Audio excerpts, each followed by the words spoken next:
Okey, baiklah kita mulakan kelas kita hari ni.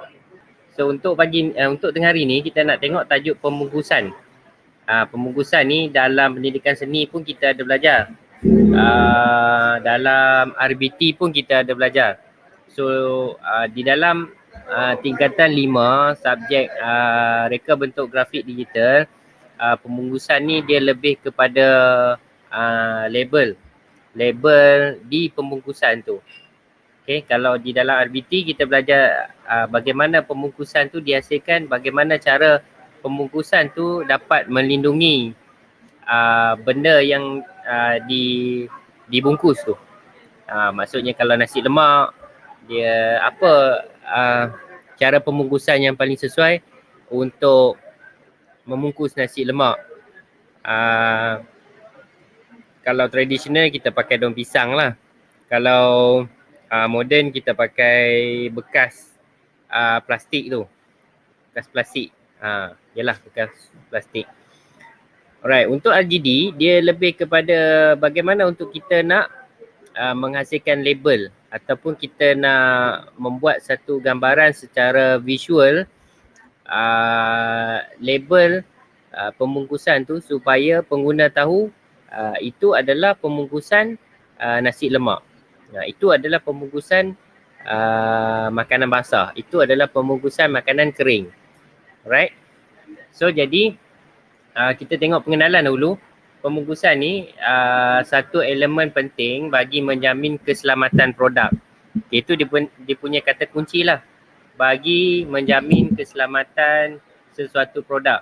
Kaedah pembungkusan produk merupakan salah satu elemen yang perlu dititik beratkan dalam merancang pengeluaran sesuatu produk. Kaedah pembungkusan yang menggambarkan kualiti produk dan identiti syarikat yang mengeluarkan produk tersebut. Maksudnya dekat sini kaedah pembungkusan tu juga dapat menggambarkan kualiti serta identiti produk. So kita ambil dekat sini dia punya kata kunci dia yang lain. Kita sebenarnya kita nak menghasilkan identiti syarikat, identiti produk tu pada pembungkusan. Pembungkusan produk yang terbaik merupakan pembungkusan yang memenuhi kehendak pengguna dan dapat menarik pengguna untuk membeli produk yang dipasarkan. Okey, kita tengok definisi packaging ni. Okey, pembungkusan merupakan satu bekas yang memegang, yang boleh menyimpan serta dapat melindungi barang daripada rosak atau tercemar dan membolehkan produk itu kita kenal pasti. Okey. Maksudnya dekat sini pembungkusan tu dia bekas lah, bekas. Tak kisah kita kena menggunakan seni balutan ke ataupun nak melipat macam mana ke, kotak ke, plastik ke, dia boleh simpan. Right? So dia punya definisi dia tu satu bekas yang boleh pegang, simpan dan melindungi barang. Jenis-jenis pembungkusan dia ada dua jenis. Satu konvensional, satu lagi pembungkusan secara moden. Okay, kita lihat ciri-ciri kedua-dua pembungkusan ni. Pembungkusan konvensional dia berasaskan tumbuhan. Contohnya seperti daun pisang, kalau ketupat tu daun palas, daun kelapa, kita boleh buat anyaman. Kalau pembungkusan moden, kita menggunakan kertas, cardboard dan juga plastik lah satu lagi tambahan. Pembungkusan konvensional menggunakan bahan berasaskan haiwan. Manakala pembungkusan moden kita menggunakan bahan logam. Pembungkusan konvensional penggunaan bekas berasaskan tanah liat, manakala pembungkusan moden penggunaan bahan kaca. Kemudian konvensional kertas, surat khabar dan daun pisang. Okey, pembungkusan moden bahan plastik. Konvensional kertas, surat khabar sahaja, manakala pembungkusan moden penggunaan bahan polistiren. Contoh pembungkusan konvensional. Okey, yang ini ditunjukkan gabungan lah. Kalau daun pisang dengan surat khabar ni maksudnya dia adalah konvensional. Okey, ini adalah pembungkusan konvensional, gabungan daun pisang dan kertas, kemudian ketupat palas. Okey, kalau kat kampung saya ni memang biasalah. Kalau kita buat ketupat, kita pakai ketupat daun palas. Ni alat tulis. Ni gam. Kalau kamu pernah tengok gam ubi kayu kan, dia pakai plastik ni lah untuk kita letakkan gam dalam tu. Ini air minuman. Okey, saya zoom sikit. Ini adalah air minuman. Dia menggunakan botol kaca dan penutup aluminium. Okey. Contoh pembungkusan moden, bahan pencuci, makanan yang menggunakan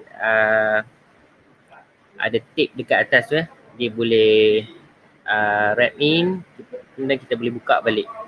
Apa nama saya pun tak ingat lah. Kemudian kita ada pembungkusan buah-buahan dan pembungkusan yang bersifat air. So, kita pakai tin lah. Kemudian 5.3.2 kita nak mengetahui kepentingan serta kita nak tahu apa kepentingan reka bentuk pembungkusan ni. Reka bentuk pembungkusan ni ialah proses menghasilkan pelbagai bentuk dan saiz pembungkusan produk perdagangan seperti produk makanan dan bukan makanan. Contohnya sabun, barang elektrik, barang elektronik, telefon, headphone. Okey. Kepentingan dia kat sini ada 2, 4, 6. Ada 6 kepentingan. Beberapa kepentingan, ada 6 kepentingan yang kamu kena tahu. Dia bab tingkatan 5 ni dia lebih kepada bab banyak dia punya teori dia dan praktikal dia kita kena mengaplikasikan apa yang dah kita belajar waktu tingkatan 4 dulu. So far untuk setakat sekarang ni tingkatan 4 kita belum masuk lagi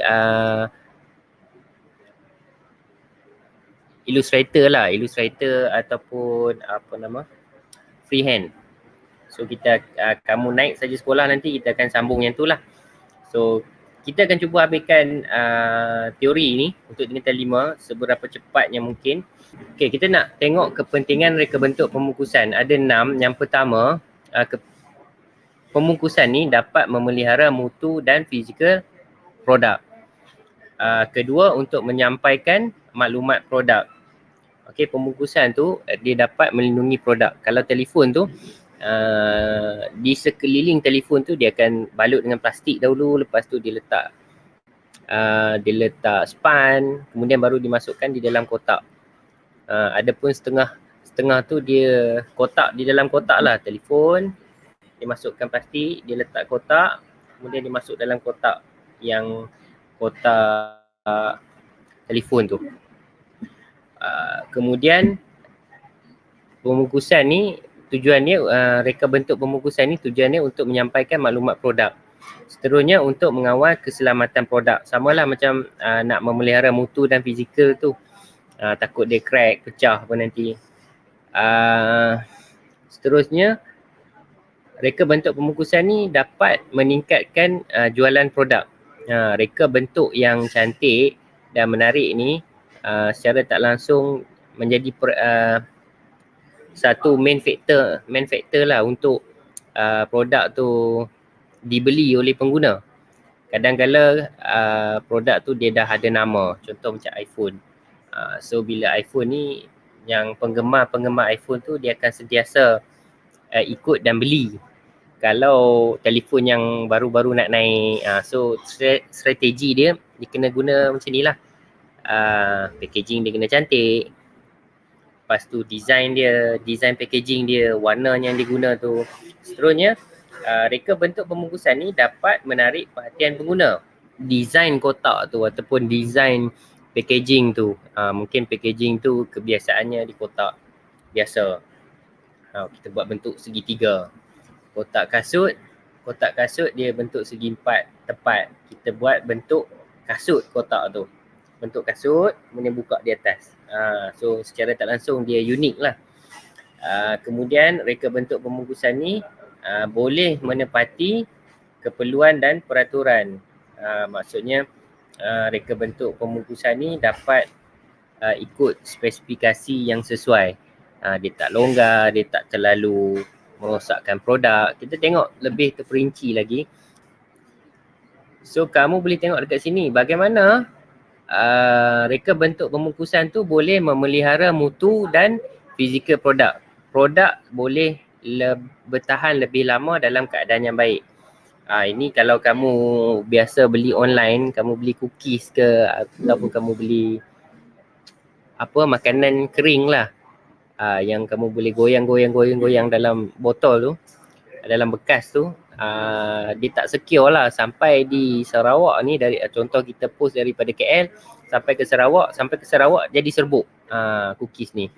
Kalau packaging yang baik, contohnya kalau kamu boleh tengok dekat gambar ni, cookies ni mungkin dibungkus, packing dia tu satu-satu. Tapi lebih costing lah sikit, unless kalau produk kamu tu memang produk yang dikenali ramai. So ini adalah contoh bagaimana reka bentuk pembungkusan tu dapat memelihara mutu dan fizikal produk. Kemudian kenapa dia ada A? Okay. Kemudian reka bentuk pembungkusan tu dapat menyampaikan maklumat produk. Apa maklumat produk yang perlu ada dekat dalam satu-satu produk ni? Biasanya jenama lah, jenama, ilustrasi. Kalau makanan tu dia kena ada nutrisi punya fact dekat belakang kalau kamu beli susu kan. Kemudian pengilang, pembekal, pengeluar, bila tarikh luput, dan paling penting adalah cop halal tu, halal ke tak. Okey, seterusnya reka bentuk pembungkusan ni juga dapat mengawal keselamatan produk. Kalau kamu tengok ni apa ni? Oh, ini kalau dapat tengah hari ni lega tekak lah.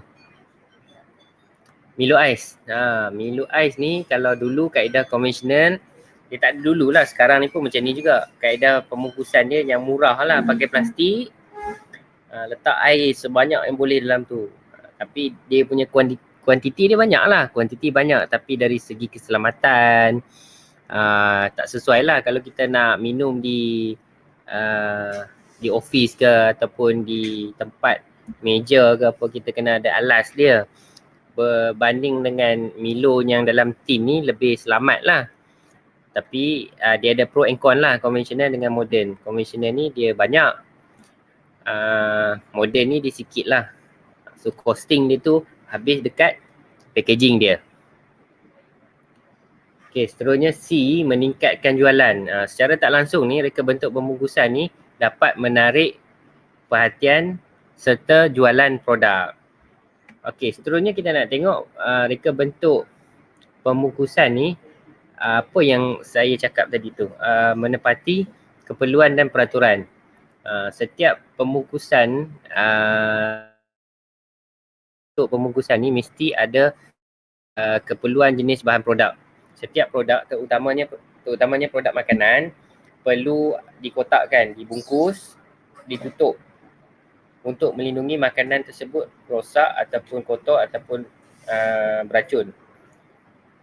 Okey, peraturan ini ada dalam Akta Makanan 1983. Okey. Seterusnya kita nak tengok 5.3.3, mengenal pasti maklumat label reka bentuk pembungkusan. Okey, label pembungkusan. Label pembungkusan ni merupakan reka bentuk grafik yang ada pada permukaan kertas, kad, bahan yang lain untuk memberi penerangan terperinci mengenai pengeluaran nama produk, cara penggunaan dan perihal produk. Okey, ini satu contoh packaging ya. Packaging Maggi. Okey, ini pun satu contoh packaging. Packaging dalam tin. Sup daging Dabi. Alright. Okey, dia kata kat sini susunan reka letak label bergantung kepada pertama adalah jenama. Ni jenama ya, mi kami ni jenama. Kemudian image. Okey, image dia pakai ni, image dekat bawah ni, cili, ada apa lagi? bawang, ada bawang putih, ada bawang putih tu ya. Okey. Kemudian dia kata sasaran. Mi kami ni sasaran dia apa? Sasaran dia kepada siapa? Adakah dia sesuai untuk kanak-kanak ni? Sebab dia dia nampak macam pedas je. So dia tak sesuai lah untuk kanak-kanak kan. So warna dia ni kebiasaannya kalau kamu tengok Maggi yang biasa warna kuning. Cintan pun warna kuning. Indomie pun ada warna putih, warna kuning. So yang ni warna putih. So warna dia kalau kamu tengok dalam skema, dalam kumpulan warna yang sama lah. Okay, logo dia warna hijau. Okay. Seterusnya, okay, ini contoh dia. Jenama dia, contoh image ada atas dan bawah. Okay, kemudian sasaran. Okay. Kita tengok contoh yang kedua. Ni dia punya logo. Sekejap, saya nak kena tengok. Okay, ni dia punya logo. Okay, ni logo. Ni gambar dia, ada gambar semangkuk sup daging. Kemudian ada dia punya tagline dia, Taste of Real Soup. Ada dia punya ingredient dia, kemudian maklumat permakanan. Nutrition fact ada di sebelah sini. Kemudian ada tarikh luput di bawah. Okey. Yang ni sebenarnya sebagai seorang pelakon grafik dia kena tahu susunan dia macam mana lah. Okey, untuk produk makanan kalau kamu lihat kat sini dia kena ada nama pengeluar ataupun nama syarikat. Kemudian nama produk. Nama produk ini sup daging. Isi kandungan bahan, tarikh pengeluaran, tarikh luput, ilustrasi gambar foto dan aspek-aspek lain yang berkaitan. Kamu boleh tengok dekat paparan ni. Saya besarkan skrin sekejap. Okey. So nama produk dia ada kat sini ya, nama produk. Kemudian ilustrasi dia, nutrition fact, barcode, tarikh luput, nama pengeluar ataupun nama syarikat dan berat bersih.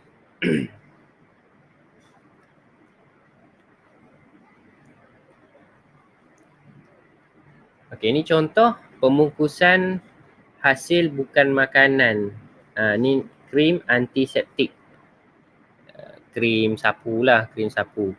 So dia ada jenama dan ilustrasi, nota, fungsi penggunaan, cara penggunaan, nama, alamat syarikat, tarikh buatan, tarikh luput, berat bersih, senarai bahan. Okey. Seterusnya 5.3.4. 5.3.4.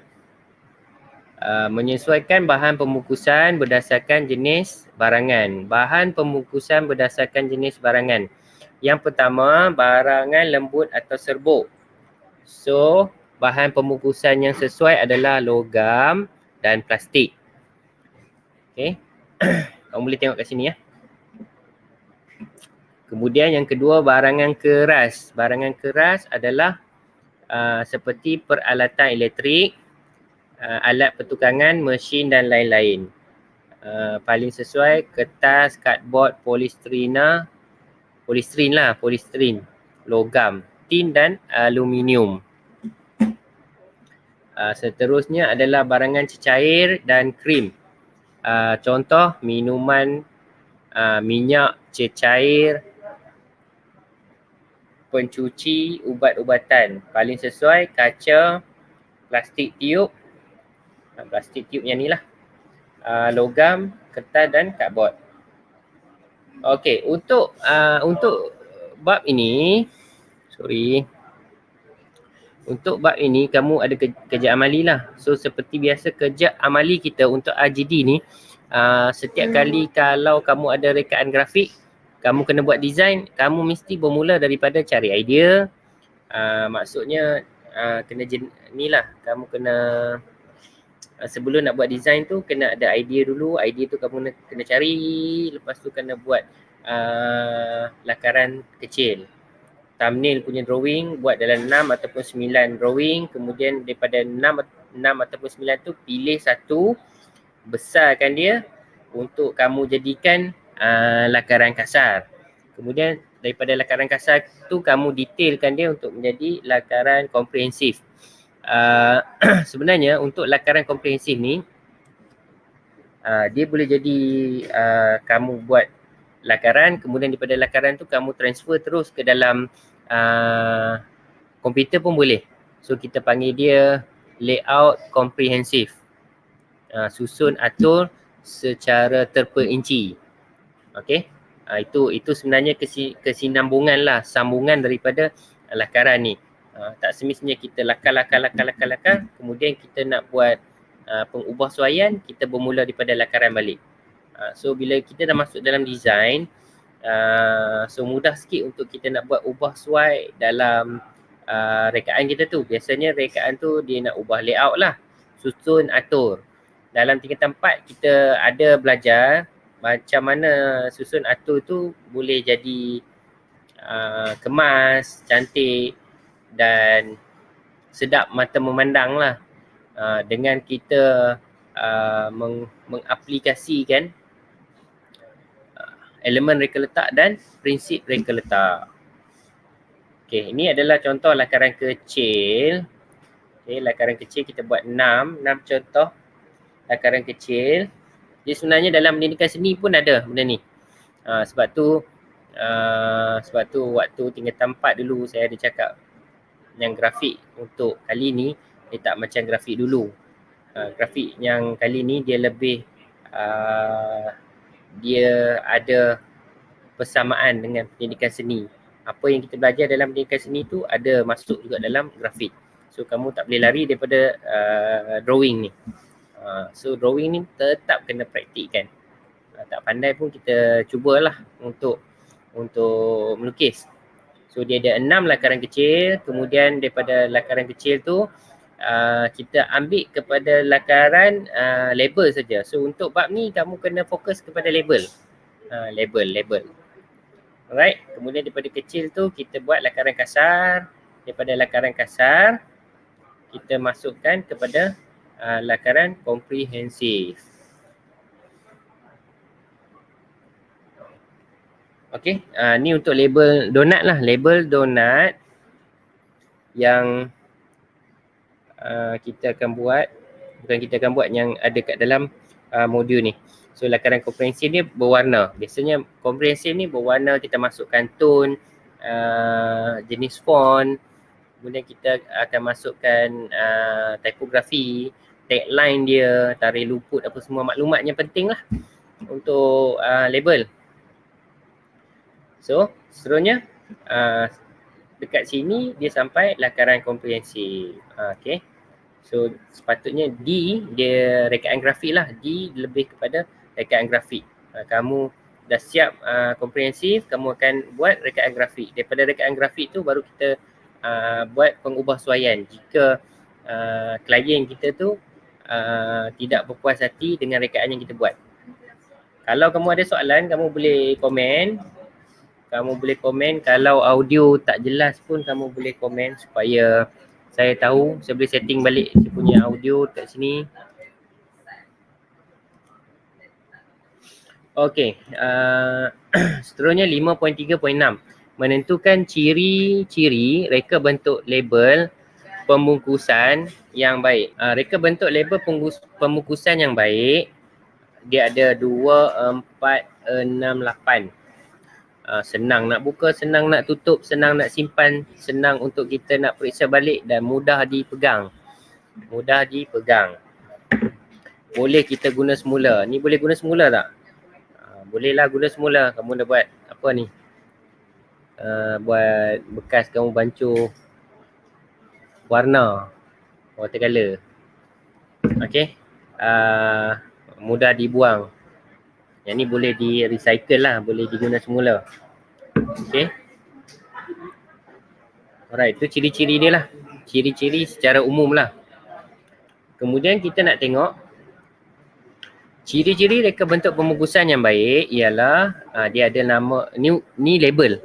Tadi ciri-ciri pembungkusan, ni ciri-ciri label pula. Label yang baik dia ada Dia ada apa? Dia ada yang pertama label produk, nama dia tu, nama produk. Kemudian kedua dia ada tanda harga barangan. Ketiga dia ada tarikh luput. Kalau makanan dia kena ada tarikh luput. Kalau tak ada tarikh luput, bahayalah kita makan produk yang kita tak tahu bila expired dia. Seterusnya kelulusan. Kelulusan ada segi halal ke tak. Kemudian produk tu daripada mana? Malaysia ke, Amerika Utara ke, Argentina ke, Belgium ke. Kemudian dia ada fakta nutrisi. Kalau makanan lah, makanan dia ada fakta nutrisi. Ini fakta nutrisi. Okay. Kalau yang bahan bukan makanan, bahan bukan makanan tu tanda amaran. Maksudnya mudah terbakar ke, mudah meledak, bahan beracun, berbahaya, bahan yang mudah teroksida ke. So dia ada dia punya simbol-simbol dia. Okay. Seterusnya nombor telefon, alamat, nombor fax, laman web pengeluar yang kita boleh hubungi. Okay, so 5.3.7 ni lebih kepada kita nak menghasilkan reka bentuk label pembungkusan. Okay, dalam bab pembungkusan ni, perkara paling penting yang kamu kena tahu adalah bagaimana untuk menghasilkan reka bentuk pembungkusan yang baik menggunakan perisian grafik. Yang banyak-banyak kita belajar tu adalah secara teori. Okay, saya simpulkan balik. Dalam bab pembungkusan ni kamu belajar dua benda. Satu, pembungkusan tu. Kedua, label. Yang kita nak buat amali nanti hanya label saja. Yang masuk exam nanti, masuk exam tu nanti mungkin label. Okay, mungkin juga pembungkusan, mungkinlah. Kita tak tahu lagi konten dia, apa yang akan diukur. Untuk amali, modul 5 ni, kita kena hasilkan label. Okay, untuk menghasilkan label, dia ada beberapa software. So, kita akan pakai dua ni saja nanti. Adobe Photoshop dan Adobe Illustrator. Okay.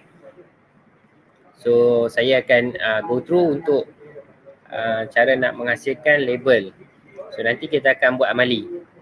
Okay, yang pertama kita tetapkan saiz, kita masukkan logo.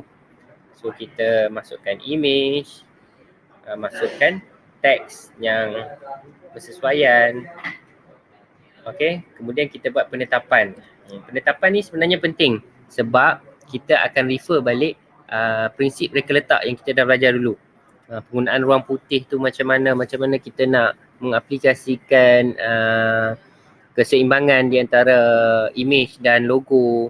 Teks tu perlu letak tepi ataupun di tengah. So dekat sini kena hasilkan label tu kena seiring dengan prinsip reka letak tu. Seterusnya kita nak meletakkan kesan khas. Kalau Photoshop tu kita letak, kita manipulate sikit lah.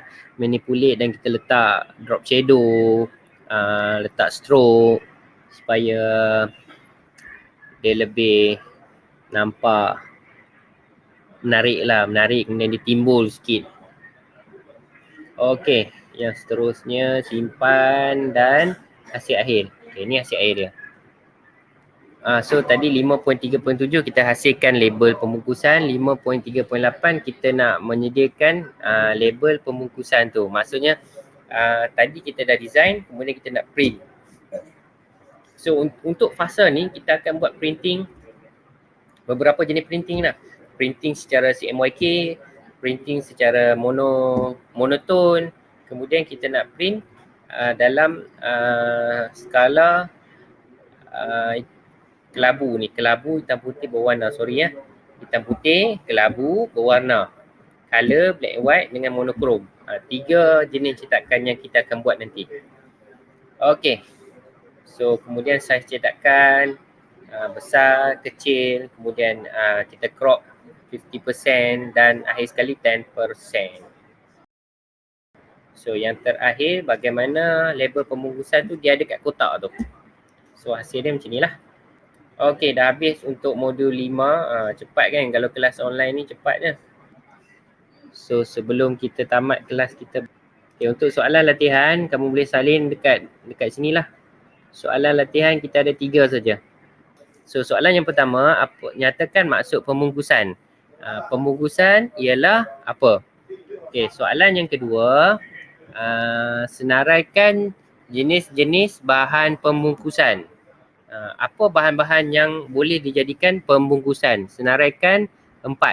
Soalan yang ketiga, nyatakan 4 jenis pembungkusan.